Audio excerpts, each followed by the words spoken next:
गंदकोट press club के साल 2026 के सालाना इंतखाबात सरपरस्त आला जनाब गुल मोहम्मद खान जकरानी के जेर सदारत मुनक्कद हुए। इंतखाबात में अल फुकरा पैनल के 4 उम्मीदवार बिला मुकाबले कामयाब करार पाए, जिनमें सदर Dilip Kumar Thakur, general secretary Ali Hasan Malik, senior नायब सदर गुलाम रसूल मीरानी और खजांची नसीर अहमद मंगी शामिल है। प्रेस क्लब के तमाम अरकान ने चारों ओहदों पर मुंतखब होने वाले अहदेदारान को दिली मुबारकबाद पेश की। ताहम प्रेस क्लब की बॉडी की मुकम्मल तश्कील आइंदा दिनों में की जाएगी, जबकि दीगर ओहदेदार भी उम्मीदवारों के नामों का जल्द ऐलान किया जाएगा।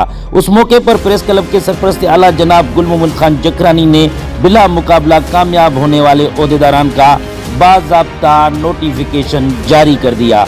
अहम खबर से आगाह करते चलेंगे। गंदकोट प्रेस क्लब के साल 2026 के सालाना इंतखाबात सरपरस्त आला गुल मोहम्मद खान जकरानी की जेर सदारत मुनक्कद हुए। इंतखाबात में अल फुकरा पैनल के 4 उम्मीदवार बिला मुकाबला कामयाब करार पाए हैं, जिनमें सदर Dilip Kumar Thakur, general secretary Ali Hasan Malik, senior नायब सदर गुलाम रसूल मीरानी और खजांची नसीर अहमद मंगी शामिल है।